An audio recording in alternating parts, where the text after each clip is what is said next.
Hi all. SIR ആണ് നിലവിൽ രാജ്യത്തെ ചർച്ചാ വിഷയം. SIR ആദ്യമായി നടപ്പിലാക്കിയ ബീഹാറിൽ 65 ലക്ഷം വോട്ടർമാരാണ് വോട്ടർ പട്ടികയിൽ നിന്നും പുറത്തുപോയത്. ഇത് തന്നെയാണ് രാജ്യത്ത് വളരെ വലിയ ആശങ്കയുണ്ടാക്കാനുണ്ടായ സാഹചര്യമുണ്ടായത്.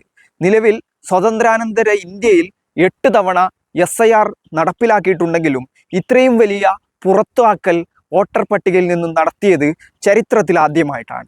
അതുകൂടാതെ തന്നെ രാജ്യത്ത് തെരഞ്ഞെടുപ്പുമായി ബന്ധപ്പെട്ടുകൊണ്ട് തെരഞ്ഞെടുപ്പ് കമ്മീഷനും അതുപോലെ തന്നെ കേന്ദ്രവും വളരെ സംശയത്തിൻ്റെ നിഴലിൽ നിൽക്കുന്ന ഒരു സാഹചര്യത്തിലാണ് ഇപ്പോഴത്തെ SIR നടപ്പിലാക്കുന്നത് എന്നുള്ളത് കൊണ്ട് തന്നെ ജനങ്ങളുടെ ആശങ്ക കൂടുകയാണ്.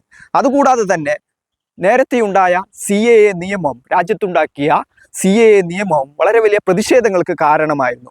അതിനെ തുടർന്ന് NRC എന്ന പൗരത്വ പട്ടികയുണ്ടാക്കുന്നു എന്നുള്ള സാഹചര്യം ഉണ്ടായപ്പോൾ വളരെ വലിയ പ്രക്ഷോഭങ്ങൾക്കാണ് രാജ്യം സാക്ഷിയായത്.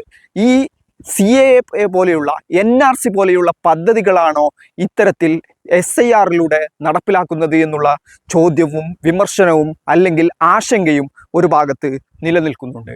എന്താണ് SIR? നമ്മൾക്ക് വിശദമായി പരിശോധിക്കാം. നിലവിൽ കേരളമടക്കമുള്ള രാജ്യത്തെ 12 സംസ്ഥാനങ്ങളിലാണ് SIR അഥവാ വോട്ടർ പട്ടികയുടെ തീവ്ര പരിശോധന നടത്തുന്നത്. വളരെ കുറഞ്ഞ സമയങ്ങളാണ് ഈ സംസ്ഥാനങ്ങൾക്ക് അനുവദിച്ച് നൽകിയിട്ടുള്ളത്. കേരളവും തമിഴ്നാടും ബംഗാളും പ്രത്യേകമായിട്ട് വളരെ വലിയ പ്രതിഷേധമാണ് ഇതിനെതിരെ ഉന്നയിച്ചിരിക്കുന്നത്. അതുകൂടാതെ തന്നെ രാജ്യത്തെ BJP ഒഴിച്ചുള്ള പ്രതിപക്ഷ കക്ഷികളും ഈ SIRുമായി ബന്ധപ്പെട്ട വളരെ വലിയ ആശങ്കകളും അതുപോലെ തന്നെ ചില ആവശ്യങ്ങളും ഉന്നയിച്ചിട്ടുണ്ടെങ്കിൽ പോലും അതൊന്നും ചെവികൊള്ളാൻ തെരഞ്ഞെടുപ്പ് കമ്മീഷൻ തയ്യാറായിട്ടില്ല. കേരളമടക്കമുള്ള സംസ്ഥാനങ്ങളിൽ SIRന്റെ പ്രോസസ് നടപടികൾ ആരംഭിച്ചു കഴിഞ്ഞു. തമിഴ്നാട് അടക്കമുള്ള സംസ്ഥാനങ്ങൾ സുപ്രീം കോടതിയെ സമീപിക്കുമെന്നാണ് പറഞ്ഞിട്ടുള്ളത്. ബംഗാളും വളരെ വലിയ പ്രതിഷേധം SIRുമായി ബന്ധപ്പെട്ട നടപടിക്രമങ്ങളിൽ ഉയർത്തിയിട്ടുണ്ട്, ആശങ്കകൾ ഉയർത്തിയിട്ടുണ്ട്. എന്നാൽ ഇതൊന്നും പരിഗണിക്കാൻ നിലവിൽ കേന്ദ്ര തെരഞ്ഞെടുപ്പ് കമ്മീഷൻ തയ്യാറായിട്ടില്ല. SIR കേരളത്തിൽ തുടങ്ങിക്കഴിഞ്ഞ പശ്ചാത്തലത്തിൽ എന്തൊക്കെയാണ് നമ്മൾ ശ്രദ്ധിക്കേണ്ടത്, എന്തൊക്കെ കാര്യങ്ങൾ നമ്മൾ ശ്രദ്ധിക്കണം എന്നുള്ളതാണ് ഇനി പറയാൻ പോകുന്നത്. അതുകൊണ്ട് തന്നെ ഈ വീഡിയോ അവസാനം വരെ സ്കിപ്പ് ചെയ്യാതെ കാണാൻ എല്ലാവരും പ്രത്യേകം ശ്രദ്ധിക്കേണ്ടതുണ്ട്. SIRുമായി ബന്ധപ്പെട്ട് ആദ്യഘട്ടത്തിൽ നടക്കുന്നത് അതിൻ്റെ ഉദ്യോഗസ്ഥർക്കുള്ള പരിശീലനമാണ്. അത് രാഷ്ട്രീയ പാർട്ടി ഏജന്റുമാർക്കും ഉദ്യോഗസ്ഥർക്കുമുള്ള പരിശീലനം നൽകിക്കഴിഞ്ഞു എന്നാണ് തെരഞ്ഞെടുപ്പ് കമ്മീഷൻ വ്യക്തമാക്കുന്നത്. സംസ്ഥാനത്തിൻ്റെ വിവിധ ഭാഗങ്ങളിൽ BLOമാർ വീടുകൾ സന്ദർശിച്ചു തുടങ്ങി. അഥവാ നമ്മുടെ ബൂത്ത് എവിടെയാണോ സ്ഥിതി ചെയ്യുന്നത് ആ ബൂത്തിലേക്ക് മാത്രമായി ഒരു BLO, ബൂത്ത് ലെവൽ ഓഫീസർ ഉണ്ടായിരിക്കും. അവരെ അസിസ്റ്റ് ചെയ്യാൻ നാട്ടിലെ രാഷ്ട്രീയ പ്രവർത്തകരും ഉണ്ടായിരിക്കുമെന്നാണ് നമ്മൾ മനസ്സിലാക്കേണ്ടത്. അതുകൊണ്ട് തന്നെ നമ്മുടെ വീടുകളിൽ ഈ നമുക്ക് നൽകേണ്ട എന്യൂമറേഷൻ ഫോം എത്തിക്കേണ്ടത് നാട്ടിലുള്ള BLOയുടെ ചുമതലയാണ്, ഉത്തരവാദിത്തമാണ്. അതുകൊണ്ട് തന്നെ ഈ ഉത്തരവാദിത്തം നിർവഹിക്കാൻ നമ്മളുടെ വീടുകളിൽ 3 തവണ BLO വരുമെന്നാണ് തെരഞ്ഞെടുപ്പ് കമ്മീഷൻ വ്യക്തമാക്കുന്നത്. ഒരു തവണ ആളില്ലെങ്കിൽ രണ്ടാമത്തെ തവണ വരും, രണ്ടാമത് ആളില്ലെങ്കിൽ മൂന്ന് തവണ വരും. അങ്ങനെയാണ് ഇതിൻ്റെ ഒരു നടപടിക്രമം എന്നുള്ളത്. ഈ 3 തവണ BLOമാർ നമ്മുടെ വീട് സന്ദർശിക്കുമ്പോൾ അവരുടെ കയ്യിൽ നിന്നും നമ്മളുടെ എന്യൂമറേഷൻ ഫോം നമ്മൾ വാങ്ങേണ്ടതുണ്ട്. ഈ എന്യൂമറേഷൻ ഫോമുമായി ബന്ധപ്പെട്ടുകൊണ്ട് ചില കാര്യങ്ങൾ പറയേണ്ടതുണ്ട്. നിലവിൽ 2002 വോട്ടർ പട്ടിക അടിസ്ഥാനപ്പെടുത്തിയാണ് പുതിയ തെരഞ്ഞെടുപ്പ് പട്ടിക ഉണ്ടാക്കിയിരിക്കുന്നത്. ഇലക്ഷൻ കമ്മീഷന്റെ വെബ്സൈറ്റിൽ പോയാൽ നിങ്ങളുടെ വോട്ടർ ലിസ്റ്റിൽ ഇടം പിടിച്ചിട്ടുണ്ടോ? അഥവാ 2002 നിലവിൽ 40 വയസ്സിന് മുകളിലുള്ള 41 വയസ്സോളം പൂർത്തിയായ ആളുകൾ മാത്രമാണ്, അതിന് കൂടുതൽ വയസ്സുള്ള ആളുകൾ മാത്രമാണ് വോട്ടർ പട്ടികയിൽ നിലവിൽ ഇടം പിടിച്ചായിരിക്കാനുള്ള സാധ്യത. അത് തെരഞ്ഞെടുപ്പ് കമ്മീഷൻ പ്രസിദ്ധീകരിച്ചിട്ടുണ്ട്. ഇനി ചെയ്യേണ്ടത് ഈ 2002 പട്ടികയിൽ ഉൾപ്പെടാത്ത ആളുകൾ നിലവിൽ 2024 വരെ വോട്ട് ചെയ്ത ആളുകളായിരിക്കും പലരും. അതായത് 2002 തെരഞ്ഞെടുപ്പ് പട്ടികയിൽ ഇടം പിടിക്കാതിരിക്കുകയും അതിനുശേഷം വോട്ടർ പട്ടികയിൽ ഇടം പിടിക്കുകയും കഴിഞ്ഞ ലോക്സഭാ തെരഞ്ഞെടുപ്പിലടക്കം വോട്ട് ചെയ്ത ആളുകളാണ് ബാക്കിയുള്ള ആളുകൾ. അങ്ങനെ 2024 വോട്ടർ പട്ടികയെ അടിസ്ഥാനപ്പെടുത്തിക്കൊണ്ട് ഓരോ വീട്ടിലും എത്ര ആളുകളുണ്ടോ അവർക്ക് അതിനനുസരിച്ചുള്ള അവരുടെ ഫോട്ടോ അടക്കം ഉൾപ്പെടുത്തിക്കൊണ്ടുള്ള എന്യൂമറേഷൻ ഫോമാണ് തെരഞ്ഞെടുപ്പ് കമ്മീഷൻ നൽകിക്കൊണ്ടിരിക്കുന്നത്. 2002 തെരഞ്ഞെടുപ്പുമായി ബന്ധപ്പെട്ടുകൊണ്ട് 2002 പട്ടികയിൽ ആരൊക്കെ ഉൾപ്പെട്ടിട്ടുണ്ടോ അവരുടെ ഫോം നിങ്ങൾക്ക് നൽകുമെന്നതായിരിക്കും. അത് നിങ്ങൾ പൂർണ്ണമായിട്ട് ഫിൽ ചെയ്തുകൊണ്ട് സാക്ഷ്യപ്പെടുത്തിക്കൊണ്ട് അതിൽ സൈൻ ചെയ്തുകൊണ്ട് അതിൻ്റെ ഫോമുകൾ ഫിൽ ചെയ്തുകൊണ്ട് ബന്ധപ്പെട്ട ഉദ്യോഗസ്ഥർക്ക് BLOമാർക്ക് തിരിച്ചു നൽകേണ്ടതുണ്ട്. ഒരു കോപ്പി നിങ്ങളിൽ സൂക്ഷിക്കേണ്ടതുണ്ട്.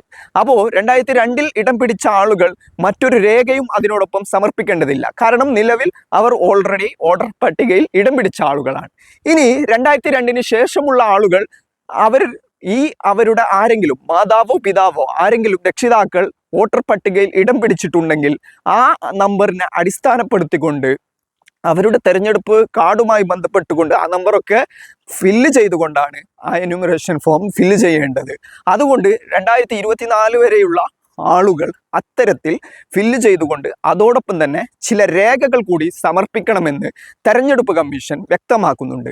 അതിനെ 3 കാറ്റഗറി ആയിട്ടാണ് തെരഞ്ഞെടുപ്പ് കമ്മീഷൻ വെച്ചിരിക്കുന്നത്. ഇതിൽ 2002 പട്ടികയിൽ ഇടം പിടിക്കാത്ത ആളുകൾ, നിലവിൽ വോട്ടർ പട്ടികയിൽ പേര് ചേർക്കേണ്ട ആളുകൾ, അവർ ചെയ്യേണ്ടത് 1987 മുമ്പാണോ നിങ്ങൾ ജനിച്ചിരിക്കുന്നത്, അഥവാ നേരത്തെ വോട്ട് ചേർക്കുമ്പോൾ 18 വയസ്സിന് ശേഷം വോട്ട് ചേർത്തിട്ടുണ്ടാവില്ല, 2002 ശേഷമായിരിക്കും അവർ വോട്ട് ചേർത്തിട്ടുണ്ടാവുക. അങ്ങനെയുള്ള ആളുകളാണെങ്കിൽ നിങ്ങൾ ജനിച്ചത് 1987 മുമ്പാണെങ്കിൽ നിങ്ങൾ സമർപ്പിക്കേണ്ട രേഖ എന്നുള്ളത് നിങ്ങളുടെ ജനന തീയതിയും അതുപോലെ തന്നെ ജനന സ്ഥലവും വ്യക്തമാക്കുന്ന രേഖയാണ് സമർപ്പിക്കേണ്ടതെന്ന് തെരഞ്ഞെടുപ്പ് കമ്മീഷൻ വ്യക്തമാക്കുന്നുണ്ട്. അതുകൊണ്ട് തന്നെ 1987 മുമ്പ് ജനിച്ച എല്ലാ ആളുകളും ഇത് നൽകിയാൽ മതിയാകും.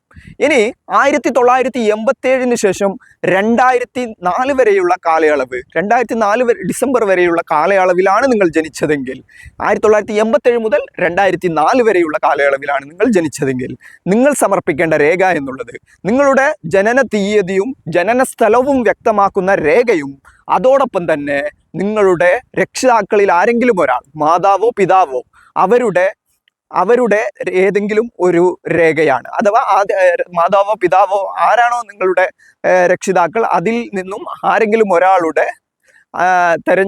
ജനിച്ച സ്ഥലവും അതുപോലെ തന്നെ ജനിച്ച ഡേറ്റും തീയതിയും വ്യക്തമാക്കുന്ന രേഖയാണ് രണ്ടാമത് 1987 മുതൽ 2004 വരെ ജനിച്ച ആളുകൾ സമർപ്പിക്കേണ്ട രേഖ എന്നുള്ളത്. ഇനി 2004 ശേഷം ജനിച്ച ആളുകളാണ് നിങ്ങളെങ്കിൽ നിങ്ങൾ ചെയ്യേണ്ടത് നിങ്ങളുടെ അപേക്ഷയോടൊപ്പം നൽകേണ്ട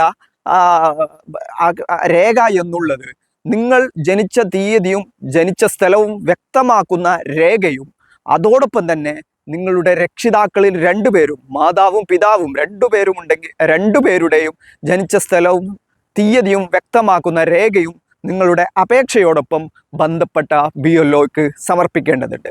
അതുകൊണ്ട് തന്നെ ഈ ഫോമും അതുപോലെ തന്നെ ഈ രേഖയും ഒന്നിച്ച് അറ്റസ്റ്റ് ചെയ്താണ് ആ സമയത്ത് നിങ്ങൾ BLOക്ക് സമർപ്പിക്കേണ്ടത്. ഇതാണ് ഇതിൻ്റെ നടപടിക്രമം എന്നുള്ളത്. 2004 ശേഷം ജനിച്ച ആരുടെയെങ്കിലും മാതാവോ പിതാവോ ഇന്ത്യക്കാരനല്ലെങ്കിൽ അവർ പുറത്തുള്ള ആളാണെങ്കിൽ അതിന് മറ്റു നിയമ വഴികളും അവർ പറയുന്നുണ്ട്. അതിന് കൃത്യമായിട്ടുള്ള അഫിഡവിറ്റ് സമർപ്പിക്കണമെന്നാണ്. ഏതായാലും നിലവിലുള്ള സാഹചര്യത്തിൽ ഇതാണ് നടപടിക്രമം എന്നുള്ളത്. ഇനി ഫോം 6 എന്നുള്ള ഒരു പ്രത്യേക ഫോമുണ്ട്. പുതുതായി വോട്ടർ പട്ടികയിൽ വോട്ട് ചേർക്കേണ്ട ആളാണ് നിങ്ങളെങ്കിൽ ഇത്തരം രേഖകളോടൊപ്പം തന്നെ ആ ഫോം 6 നിങ്ങൾ ഫില്ല് ചെയ്ത് നൽകേണ്ടതുണ്ട്. അത് ബന്ധപ്പെട്ട BLOക്ക് സമർപ്പിക്കേണ്ടതുണ്ട്. ഈ കഴിഞ്ഞ ദിവസം മുതലാണ് BLO വീടുകളിൽ എത്താൻ തുടങ്ങിയത്. ഡിസംബർ 4 വരെയുള്ള കാലയളവിൽ ഈ 1 മാസത്തിനുള്ളിൽ കൃത്യമായിട്ട് 3 തവണ നിങ്ങളുടെ വീടുകളിലേക്ക് BLO എത്തും.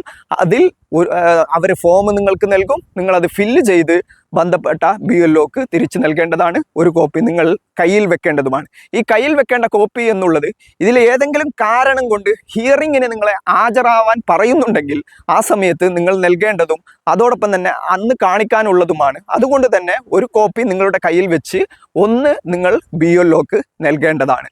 നിലവിൽ ഇതാണ് SIRുമായി ബന്ധപ്പെട്ട നടപടിക്രമം എന്നുള്ളത്. ഇനിയാണ് നമ്മുടെ ചില സംശയങ്ങൾ ഉയരുക. ഇത്രയും വലിയ പ്രോസസ്സുകൾ നടക്കുമ്പോൾ ഇതിൽ പറയുന്നുള്ളത് എൻക്വയറി, ഏതെങ്കിലും കാരണങ്ങൾ കൊണ്ട് നിങ്ങൾ ബന്ധപ്പെട്ട രേഖകൾ അധികാരികൾക്ക് സമർപ്പിക്കേണ്ട സാഹചര്യമുണ്ടായാൽ തീർച്ചയായിട്ടും നിങ്ങളെ പരിശോധനയ്ക്കുള്ള ബന്ധപ്പെട്ട അധികാരികൾ, ഇലക്ഷൻ കമ്മീഷനുമായി ബന്ധപ്പെട്ട ഉദ്യോഗസ്ഥർ നിങ്ങൾക്ക് നോട്ടീസ് അയക്കുന്നതാണ്. ആ നോട്ടീസ് കൈപ്പറ്റിയാൽ നിങ്ങൾ ബന്ധപ്പെട്ട എൻക്വയറി കേന്ദ്രങ്ങളിൽ പോയി ബന്ധപ്പെട്ട രേഖകൾ നൽകേണ്ടി വരും. ഇതാണ് ഇതിലെ ഏറ്റവും വലിയ പ്രോസസ്സ് എന്നുള്ളത്. അപ്പോൾ നിലവിൽ 2002 പട്ടികയിൽ ഉൾപ്പെട്ടിട്ടുള്ള ആളുകൾ നിലവിലുള്ള നൽകുന്ന അവരുടെ ഫോം എന്നുള്ളത് അത് പൂരിപ്പിച്ച് നൽകിയാൽ മതിയാകും. വേണമെങ്കിൽ നിങ്ങളുടെ പുതിയ ഫോട്ടോ ഉണ്ടെങ്കിൽ ആ ഫോട്ടോ അതിൽ പതിപ്പിച്ച് നൽകാവുന്നതാണ്. ഇത് എല്ലാവർക്കും ചെയ്യാവുന്നതാണ്. 2024 വരെയുള്ള പട്ടികയിൽ ഉൾപ്പെട്ടിട്ടുള്ള ആളാണെങ്കിലും ഇത്തരത്തിൽ തന്നെയാണ് കാര്യങ്ങൾ ചെയ്യേണ്ടത്. അതിനോടൊപ്പം തന്നെ നിങ്ങൾ ബന്ധപ്പെട്ട പ്രൂഫുകൾ നൽകേണ്ടതുണ്ട്. ഇതുമായി ബന്ധപ്പെട്ടുകൊണ്ട് തെരഞ്ഞെടുപ്പ് കമ്മീഷൻ ഒരു 12 തരം ഫോമുകൾ, പൗരാവകാശം അഥവാ രാജ്യത്ത് ഇന്ത്യക്കാരനാണെന്ന് തെളിയിക്കുന്ന രേഖകൾ പറയുന്നുണ്ട്. അതിൽ നമ്മുടെ പാസ്പോർട്ട് ഉൾപ്പെടുന്നുണ്ട്. നമ്മുടെ തെരഞ്ഞെടുപ്പുമായി ബന്ധപ്പെട്ട ഇത്തരം ആധാർ കാർഡ് അടക്കമുള്ള സാധനങ്ങൾ ഉൾപ്പെടുത്തിക്കൊണ്ടുള്ള വിശദമായിട്ടുള്ള രേഖകളാണ് തെരഞ്ഞെടുപ്പ് കമ്മീഷൻ പറയുന്നത്. ആ രേഖകളാണ് ഏതൊക്കെയാണെന്ന് നമ്മൾക്ക് കൃത്യമായിട്ട് പറഞ്ഞു തരാം. നിലവിൽ കേന്ദ്ര തെരഞ്ഞെടുപ്പ് കമ്മീഷൻ അംഗീകരിച്ചിട്ടുള്ള പൗരത്വം തെളിയിക്കാൻ ഹാജരാക്കാവുന്ന രേഖകളെ പറ്റിയാണ് ഇനി പറയാനുള്ളത്. ഇതിൽ കേന്ദ്ര സംസ്ഥാന സർക്കാരുകൾ പൊതുമേഖലാ സ്ഥാപനങ്ങളുമായി സ്ഥിരം ജീവനക്കാരന് നൽകുന്ന ഏതെങ്കിലും തിരിച്ചറിയൽ കാർഡ് അത്തരം ഉദ്യോഗസ്ഥരാണെങ്കിൽ അത് നൽകിയാൽ മതിയാകും.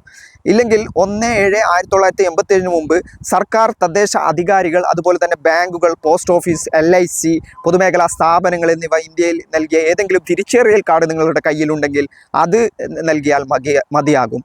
അതുകൂടാതെ തന്നെ അംഗീകൃത അതോറിറ്റി നൽകുന്ന ജനന സർട്ടിഫിക്കറ്റ്, നമ്മളുടെ മുനിസിപ്പാലിറ്റി, പഞ്ചായത്ത് അല്ലെങ്കിൽ കോർപ്പറേഷൻ അത്തരം സ്ഥാപനങ്ങൾ നൽകുന്ന ജനന സർട്ടിഫിക്കറ്റ് മതിയാകും. അല്ലെങ്കിൽ നമ്മുടെ കയ്യിലുള്ള പാസ്പോർട്ട് നമ്മളുടെ അംഗീകൃത രേഖയായിട്ട് സമർപ്പിക്കാവുന്നതാണ്.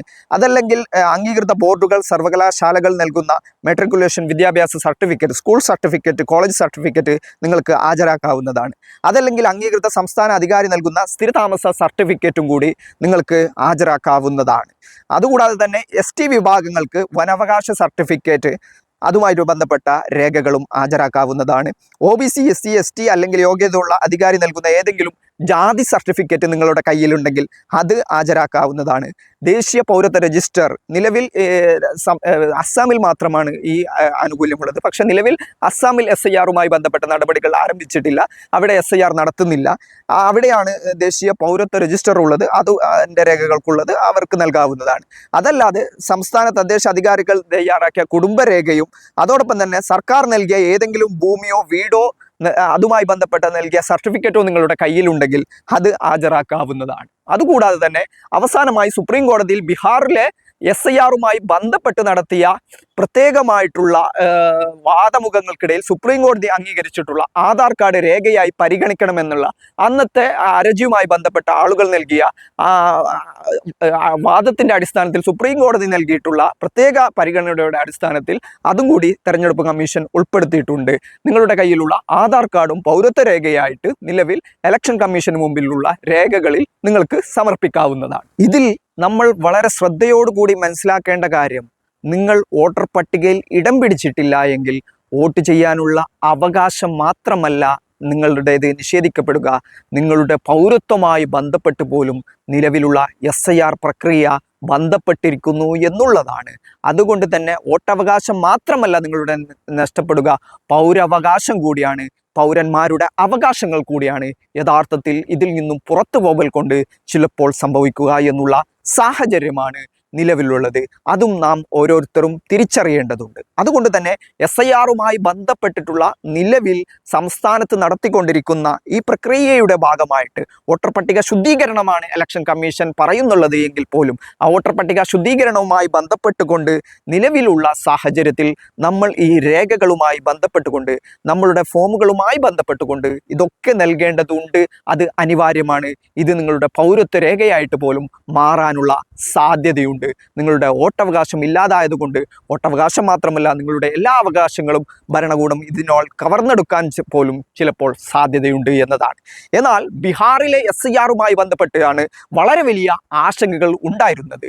ബീഹാറിൽ 65 ലക്ഷം ആളുകളെയാണ് വോട്ടർ പട്ടികയിൽ നിന്നും പുറത്താക്കിയിരിക്കുന്നത്. ആ 65 ലക്ഷം ആളുകളെ പുറത്താക്കിയിട്ടുള്ള ഒരു തെരഞ്ഞെടുപ്പ് പ്രക്രിയയാണ് യഥാർത്ഥത്തിൽ ബീഹാറിൽ നടത്തിക്കൊണ്ടിരിക്കുന്നത്. അതിൽ സുപ്രീം കോടതിയിൽ കേസുമായി ബന്ധപ്പെട്ട് കേസ് നടത്തി നടത്തിയ ആളുകൾ ബന്ധപ്പെട്ട വോട്ടർ പട്ടികയിൽ നിന്നും തെരഞ്ഞെടുപ്പ് കമ്മീഷൻ മരിച്ചുപോയി എന്ന് പറഞ്ഞ് കാരണം കൊണ്ട് ഒഴിവാക്കിയ ആളുകളെ സുപ്രീം കോടതിയിൽ നേരിട്ട് അതുമായി തെരഞ്ഞെടുപ്പ് ഹർജികൾ നൽകിയ ആളുകൾ, വ്യക്തികൾ അവരെ നേരിട്ട് ഹാജരാക്കുന്ന സാഹചര്യമുണ്ടായി. അതുകൊണ്ട് തന്നെ അത്തരം ഒരു പ്രക്രിയയാണ് അവിടെ നടന്നിട്ടുള്ളത്. 65 ലക്ഷം ആളുകളെയാണ് അവിടെ വോട്ടർ പട്ടികയിൽ നിന്നും പുറത്താക്കിയത്.